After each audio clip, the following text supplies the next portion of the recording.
मैं इस बात का तो आपको बिल्कुल विश्वास दिलाता हूँ कि अगर आप ये इन वीडियोस से करंट अफेयर्स पढ़ेंगे तो 85 से 90% करंट अफेयर के क्वेश्चन आपका कहीं नहीं गए। ठीक। हेलो एवरीवन, जय हिंद। This is Zubaid Khan and welcome back to the channel IAS target. So guys, आज की इस वीडियो में हम पढ़ेंगे CAPS CDS FCAT में जो करंट अफेयर्स पूछे जाते हैं, वन लाइनर जो पूछे जाते हैं, हम वो पढ़ेंगे। ठीक है। और ये सीरीज़ बनने वाली है दोस्तों, जिसमें ये जो वीडियो है ये फर्स्ट पार्ट है। तो गाइस, करंट अफेयर जो कि किसी भी पेपर का एक बहुत मेजर पार्ट कवर करते हैं। ठीक है। और अगर आप CAPF CDS की बात करें तो इसमें तो बहुत ज़्यादा मेजर रोल प्ले करते हैं। अगर आप CAPF की बात करें तो जिसमें 125 क्वेश्चन पूछे जाते हैं। ठीक है। जिसमें हर एक क्वेश्चन जो होता है वो 2 मार्क्स का होता है। ठीक है। और अगर आप करंट अफेयर के क्वेश्चन देखेंगे ना इसमें पिछले कुछ सालों में, जैसे कि अगर मैं 2014 की बात करूँ तो उसमें 28 क्वेश्चन पूछे गए। यानी 2014 में 28 क्वेश्चन पूछे गए, 15 में 30 क्वेश्चन पूछे गए और 16 में 29 क्वेश्चन पूछे गए। और अगर 2017 की बात करें तो 22 और 2018 की बात करें 2018 की तो उसमें 24 क्वेश्चन पूछे गए। तो अगर आप इन सब का एवरेज निकालेंगे ना तो आपको ये आएगा कि 25 से 26 क्वेश्चंस तो हर साल पूछे ही जाते हैं। ठीक है। अगर मान लो 25 क्वेश्चन भी पूछे जा रहे हैं हर साल, तो आप लगा लीजिए लगभग 50 मार्क्स के करंट अफेयर पूछे जा रहे हैं। ठीक है। तो देख लीजिए कि कितना इंपॉर्टेंट मतलब और मेजर रोल प्ले करते हैं ये करंट अफेयर। और दोस्तों, एग्ज़ाम में एक एक मार्क्स की लड़ाई होती है, एक एक नंबर की लड़ाई होती है, एक एक नंबर से रिजेक्शन हो जाता है, सिलेक्शन भी हो जाता है। ठीक है। तो ये तो फिर भी 50 मार्क्स है करंट अफेयर, मतलब पेड करंट अफेयर्स लिए। ठीक है। आप लोगों के लिए फ्री लाने के लिए। ठीक है। तो मैंने जो है इनको ख़रीदा है और मैं ये आपको बिल्कुल फ्री प्रोवाइड करूँगा। ऑलराइट, ये जो बात थी वो मुझे आपको बतानी थी, क्योंकि मैं कुछ छुपाना नहीं चाहता। ओके। मैं इस बात का तो आपको बिल्कुल विश्वास दिलाता हूँ कि अगर आप ये इन वीडियोस से करंट अफेयर्स पढ़ेंगे तो 85 से 90% करंट अफेयर के क्वेश्चन आपका कहीं नहीं गए। ठीक है। तो without any further do let's begin. और एक बात और कि ये जो मैंने क्वेश्चन लिखे हैं ये मैंने खुद बनाए हैं। ओके। और खुद लिखे हैं। और तो अगर इसमें कोई ग्रामेटिकल एरर आपको मिलता है, ठीक है, तो उसको प्लीज़ इग्नोर करिएगा। और अगर आपके पास कोई सजेशन है, जैसे आपको कोई मेथड पसंद नहीं आ रहा हो, ये मेथड पसंद नहीं आ रहा, आप चाहते हो कि किसी और तरीके से करंट अफेयर्स पढ़ें, तो प्लीज़ उसमें भी बेझिझक होकर आप नीचे कमेंट में लिखिए। मैं बिल्कुल उसको देखूँगा। ठीक है। तो चलिए शुरू करते हैं। Which person has been appointed as the chairman of FEMBoSA for 2020। तो इसमें हमें चाहिए कि करंट अफेयर को स्टैटिक के साथ जोड़ के पढ़ें। ठीक है। तो तब तो फ़ायदा होगा। तो पहले जो क्वेश्चन है कि फैम्बोसा के चेयरमैन किसको अपॉइंट किया गया है, तो इसका आंसर है CEC सुनील अरोड़ा। CEC मतलब chief election commissioner Sunil Arora. तो जैसे कि हमने कहा था हम स्टैटिक भी पढ़ेंगे, तो उसके लिए हमें एक तो फैम्बोसा पता होना चाहिए और फिर इलेक्शन कमीशन पता होना चाहिए।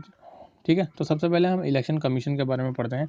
इलेक्शन कमीशन जो कि एक कॉन्स्टिट्यूशनल बॉडी है। ओके। देखिए दोस्तों, मैंने बहुत कुछ तो नहीं लिखा है, लेकिन जो एग्जाम पॉइंट ऑफ व्यू से इंपॉर्टेंट पॉइंट्स है वो मैंने लिखे हैं। ठीक है। तो इलेक्शन कमीशन जो कि कॉन्स्टिट्यूशनल बॉडी है, परमानेंट बॉडी है, इंडिपेंडेंट बॉडी है। ठीक है।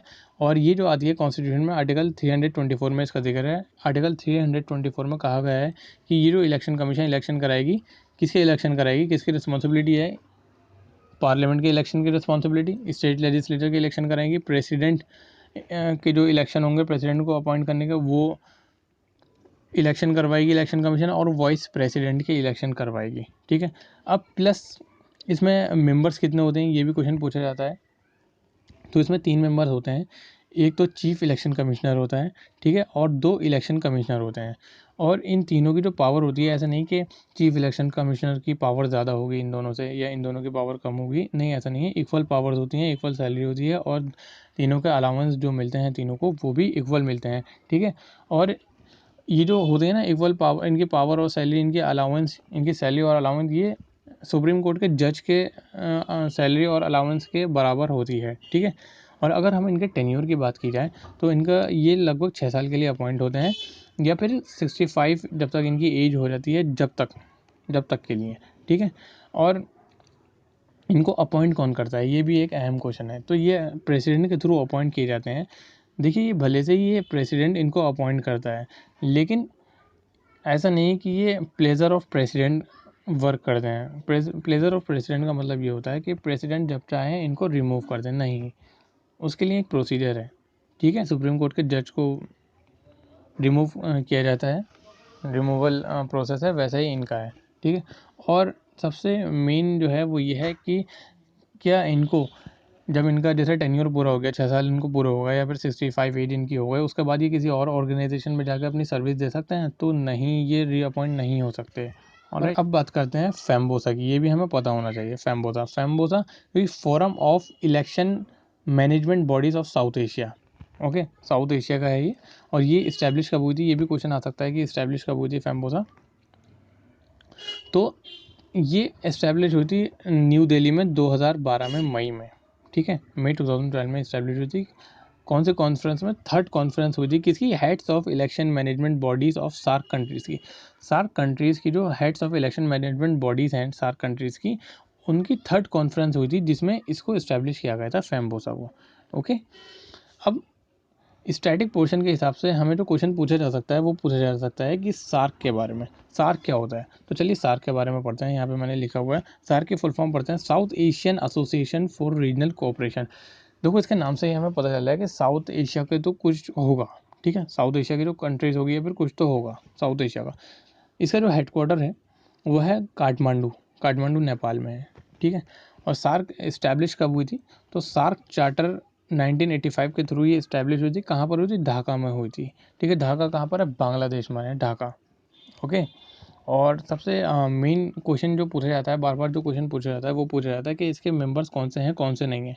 आपको कुछ कंट्रीज़ दे देगा कि इनमें से कौन से मेंबर नहीं हैं या फिर कौन से मेंबर हैं, ठीक है। तो पढ़ते हैं इंडिया, पाकिस्तान, नेपाल, भूटान, बांग्लादेश, श्रीलंका, मालदीव और अफ़गानिस्तान। तो देखिए अभी मैंने किसी पेपर में क्वेश्चन देखा था कि उसमें क्वेश्चन ये पूछा गया था कि इनमें से कौन सी ऐसी कंट्री हैं जो सबसे बाद में ज्वाइन करा सार्क को, ठीक है। तो उसमें आंसर आप लगाएंगे, यहाँ पर मैंने लिखा हुआ भी है ज्वाइन इन लास्ट अफ़गानिस्तान, ठीक है। तो मैंने हर कोशिश की है कि आपके लिए ज़्यादा से ज़्यादा आसान बना सकूं और सिंपल बना सकूं, ठीक है। तो ये आपके ऊपर है कि आप प्लीज़ वीडियो को लाइक करना दोस्तों। मैंने बहुत मेहनत से ये सब लिखा है। अगर आप लाइक नहीं करेंगे तो यार थोड़ा सा मतलब अच्छा नहीं लगेगा। लाइक कर देना, ठीक है। नेक्स्ट क्वेश्चन है हमारा, ये एक्चुअली फर्स्ट क्वेश्चन था, यहाँ पे मैंने लिखा हुआ है इंपॉर्टेंट अपॉइंटमेंट। तो सबसे पहले हमने अपॉइंटमेंट्स कवर कर रहे हैं, ठीक है। तो जनवरी में जितने भी अपॉइंटमेंट्स हुए हैं ना, वो सब मैंने कवर कर लिए हैं। ओके, मेजर अपॉइंटमेंट जो हुए हैं वो कवर कर लिए हैं। तो और इसके बाद हम पर्सन्स इन न्यूज़ या फिर प्लेसेस इन न्यूज़ जो हैं जो पूछे जाते हैं वो हम कवर करेंगे। ओके, तो नेक्स्ट क्वेश्चन हमारा ये है, India's next ambassador to USA. तो यूएसए के लिए इंडिया का जो नेक्स्ट एम्बेसडर जिनको अपॉइंट किया है उनका नाम है तरनजीत सिंह संधू। ओके, तो दोस्तों मैं फिर आपसे ये कह रहा हूँ, अगर आपको ये मेथड पसंद नहीं आ रहा, अगर आप चाह रहे हो कि किसी और तरीके से पढ़ें, तो वो भी आप मुझे नीचे कमेंट में बताना, हम ठीक है वैसे ही पढ़ेंगे, ठीक है। मेन चीज़ ये है कि आपको पढ़ना और आपको समझना। ओके, तरनजीत सिंह संधू जो इससे पहले ये अभी तो इनको यूएसए के लिए एम्बेसडर अपॉइंट किया गया है, ठीक है। ये सीनियर डिप्लोमेट है, लेकिन इससे पहले ये कहाँ तक अगर क्वेश्चन आ गया तो ये श्रीलंका के लिए हाई कमिश्नर थे, ठीक है। इंडिया के हाई कमिश्नर थे श्रीलंका के लिए, India high commissioner to Sri Lanka इससे पहले। ओके, और एक बात और दोस्तों, ये एक डेमो वीडियो है, ये मैं शॉर्ट वीडियो बनाऊंगा। ओके, आपका रिस्पांस देखने के लिए, अगर आपने इस पर अच्छा रिस्पांस दिया है या फिर आपको वीडियो पसंद है तो फिर मैं दूसरा पार्ट बनाऊंगा, नहीं तो मैं नहीं बनाऊंगा, ठीक है। और कमेंट में मुझे लिख के ज़रूर बताना कि आपको वीडियो पसंद आई या नहीं आई। ऑलराइट, इससे बाद की जो इसके आगे की जो पार्ट्स आएंगे अगर आपको पसंद आए तो वो मैं लेंदी बनाऊंगा, ठीक है, ज़्यादा ड्यूरेशन का बनाऊंगा और उसमें ज़्यादा हम कवर करेंगे। ये सिर्फ एक मैं देखना चाह रहा हूँ कि आपको पसंद आ रही है या नहीं। तो देखिए नेक्स्ट हमारा क्वेश्चन है, which person has been appointed as the MD of SBI. MD यानी managing director of State Bank of India. तो स्टेट बैंक ऑफ इंडिया के मैनेजिंग डायरेक्टर किसको अपॉइंट किया है? ओके, तो ये है चल्ला श्रीनिवास शेट्टी, और ये कितने टाइम्स के लिए अपॉइंट किए गए हैं? ये 3 साल के लिए अपॉइंट किए गए हैं। ओके, तो अगर आपको क्वेश्चन आएगा तो आप ये टिक कर देंगे, ठीक है। और नेक्स्ट क्वेश्चन ये है कि who has been appointed as the director of National Book Trust. National Book Trust, इसकी न्यू दिल्ली में कॉन्क्लेव भी हुई थी, ठीक है, आपको ध्यान होगा जब ये हुई थी, जब मैं भी न्यू दिल्ली में ही था। तो इसके डायरेक्टर किसको बनाया? इसका डायरेक्टर बनाया है लेफ्टिनेंट कर्नल युवराज मलिक। ओके, ये इंडियन आर्मी से डेप्यूटेशन पर है, ठीक है, लेफ्टिनेंट कर्नल युवराज मलिक। तो अगर आप ये क्वेश्चन आएगा तो आप ये इसको टिक कर देंगे। ओके, और नेक्स्ट क्वेश्चन ये है हमारा, which person has been appointed as a DG of CRPF. तो दोस्तों जो भी लोग सीआरपीएफ की तैयारी कर रहे हैं स्पेशली, वो तो इसको बिल्कुल ही, ये बहुत ज़्यादा इंपॉर्टेंट है आपके लिए, बहुत बहुत बहुत इंपॉर्टेंट, कि सीआरपीएफ के जो डीजी हैं, डायरेक्टर जनरल, वो किसको अपॉइंट किया गया है, तो उनका नाम है, सीनियर आईपीएस ऑफिसर है वो एपी महेश्वरी। ठीक है, तो बहुत ज़्यादा चांसेस हैं ये क्वेश्चन आपके आने के। ऑलराइट, तो स्टैटिक पोर्शन के हिसाब से हमें पता होना चाहिए कि सीआरपीएफ क्या होती है, किस एक्ट के थ्रू ये बनी है, और ये इंडिपेंडेंस से पहले बनी है, बाद में बनी है, तो ये सब देखते हैं। सीआरपीएफ जो कि सेंट्रल रिजर्व पुलिस फोर्सेस की फुल फॉर्म है और मिनिस्ट्री ऑफ होम अफेयर्स के अंडर में काम करती है, और इसका जो मोटो है वह है सेवा और निष्ठा। ठीक है, ये कब इस्टेब्लिश की गई थी, तो दोस्तों ये इंडिपेंडेंस से पहले इस्टेब्लिश की गई थी, और ये सीआरपीएफ नहीं था जब इसका नाम, जो इसका नाम था क्राउन रिप्रेजेंटेटिव पुलिस इसको कहा जाता था, और ये 27 जुलाई 1939 में बनी थी। लेकिन इंडिपेंडेंस के बाद जब हमारा देश आज़ाद हुआ तो उसके बाद एक एक्ट आया जिसका नाम था CRPF act, central reserve police force act. ठीक है, और उसके थ्रू ही 28 दिसंबर 1949 को ये सीआरपीएफ बनी। किस एक्ट के थ्रू? 28 सीआरपीएफ एक्ट 28 दिसंबर 1949, ये आपको ध्यान रखना। ठीक है, ये क्वेश्चन आता है स्पेशली सीएपीएफ में, तो ये पूछा ही जाता है। ठीक है, तो नेक्स्ट क्वेश्चन हम देखते हैं, which person has been appointed as a Queen's Counsel for courts of England and Wales, तो ये है एडवोकेट हरीश साल्वे। ओके, चलिए नेक्स्ट क्वेश्चन देखते हैं, who has been appointed as a deputy governor of RBI, RBI के डिप्टी गवर्नर किसको appoint किया गया है? बहुत important, again very important question. तो माइकल देवाब्राता पात्रा। कितने टाइम के लिए? 3 साल के लिए।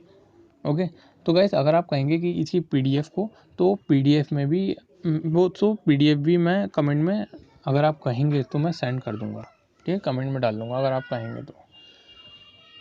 और हमारा आज का जो लास्ट क्वेश्चन है वो ये है, which person has been appointed as the adviser to the Jammu and Kashmir lieutenant governor, तो जम्मू एंड कश्मीर के जो लेफ्टिनेंट गवर्नर हैं उनका एडवाइज़र, यानी जम्मू एंड कश्मीर के लेफ्टिनेंट गवर्नर का एडवाइज़र किसको अपॉइंट किया गया है? तो ये एक काफ़ी एक इम्पॉर्टेंट क्वेश्चन है, क्योंकि जम्मू एंड कश्मीर अभी काफ़ी करंट में है, न्यूज़ में है। ठीक है, तो क्वेश्चन यहाँ से पूछा जा सकता है, तो आंसर आप इसका ध्यान रखिएगा, राजीव राय भटनागर साहब। ठीक है, which person has been appointed as adviser to J and K lieutenant governor? Rajiv Rai Bhatnagar, Rajiv Rai Bhatnagar, बिल्कुल रट लीजिए, क्योंकि इस बार सेलेक्ट होना है आपको। इस वीडियो में सिर्फ इतना ही। जैसे कि मैंने बताया कि आज मैंने शॉर्ट वीडियो बनाई थी आपका रिस्पॉन्स देखने के लिए, तो प्लीज़ कमेंट में ज़रूर लिखिए, अगर आपको अच्छी लगी तब भी लिखिए, नहीं अच्छी लगी तब भी आप कमेंट में बताइए कि क्या बात अच्छी नहीं लगी, ताकि आगे हम इम्प्रूव कर सकें। ओके, तो इस वीडियो में सिर्फ इतना ही, मिलते हैं नेक्स्ट वीडियो में बहुत जल्द। Okay, thank you.